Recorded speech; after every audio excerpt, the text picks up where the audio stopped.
தமிழக அளவில் நடைபெற்ற குழந்தைகளுக்கான அறிவியல் மாநாட்டில் நீர்நிலைகள் பாதுகாப்பு தொடர்பான பள்ளி மாணவிகளின் ஆய்வுக் கட்டுரை சிறந்த ஆய்வுக் கட்டுரையாக தேர்வாகியுள்ளது. அவர்கள் மேற்கொண்ட ஆய்வு என்ன என்பதை விளக்குகிறது இந்த செய்தி தொகுப்பு.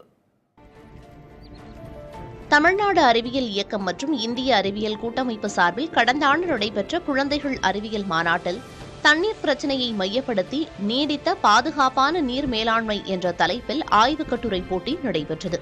அதில் கரூரைச் சேர்ந்த தனியார் பள்ளி மாணவிகள் குணவர்ஷினி, அதிதி ஆகியோரின் ஆய்வுக் கட்டுரை தமிழக அளவில் சிறந்த ஆய்வுக் கட்டுரைகளில் ஒன்றாக தேர்வு பெற்றுள்ளது. கரூரில் உள்ள வெள்ளியணை, பெரியகுளம், பஞ்சப்பட்டி ஏரி ஆகிய 2 நீர்நிலைகளையும் ஆய்வு செய்த இந்த மாணவிகள் நீர்நிலைகளின் நீர்வரத்து வழிகள், சேமிப்பு திறன், விவசாய பயன்பாடு ஆகியவை குறித்து பல்வேறு தரவுகளை சேகரித்துள்ளனர்.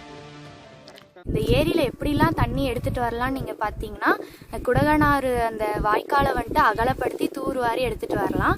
அது மட்டும் இல்லாமல் காவேரி ஆற்றோட தண்ணி நிரம்புறப்ப அது ஒரு பைப்லைன் மூலியமாக எடுத்துகிட்டு வந்துட்டு இங்கே தண்ணியை நிரப்பலாம். குடகனாரோட வாய்க்காலோட அகலம் வந்துட்டு ரொம்ப குறுகிய இருக்கனாலையும் கருவேல மரம்லாம் அந்த குடகனார் வாய்க்காலில் வளர்ந்துருக்கனாலையும் இந்த ஏரிக்கு தண்ணி வரத்துங்கிறது சுத்தமாக இல்லை. இதெல்லாம் எங்கள் ஆய்வு மூலியமாக தெரிஞ்சுக்கிட்டோம். நாளுக்கு நாள் தண்ணீரின் தேவை அதிகரித்து வரும் நிலையில் அதற்கான தீர்வை கண்டறியும் முயற்சியாக நீர் ஆதாரங்களை தேடியும் குளங்களில் சேமிப்பது குறித்து மாணவிகள் ஆராய்ச்சி செய்துள்ளனர் என்கிறார் அவர்களின் வழிகாட்டி ஆசிரியர் ராஜசேகர். நீருங்கிறது வேணும், அதை எப்படி நம்ம சேகரிக்கிறது, அதற்கான ஆதாரம் இந்த மாவட்டத்தில் முக்கியமாக இந்த ஆய்வில் உள்ளூர் பிரச்சனைகள் விவாதிக்கப்படும். இந்த உள்ளூர் பிரச்சனைகளில் இது ஒரு முக்கியமான பிரச்சனை. இன்னும் சொல்ல போனால் கரூர் மாவட்டத்தில் ஏரிகள் இருக்கிறதுங்கிறதே ஒரு பெரிய ஒரு வரப்பிரசாதம். அதில் முக்கியமான ஏரி இந்த வெள்ளியணை ஏரி.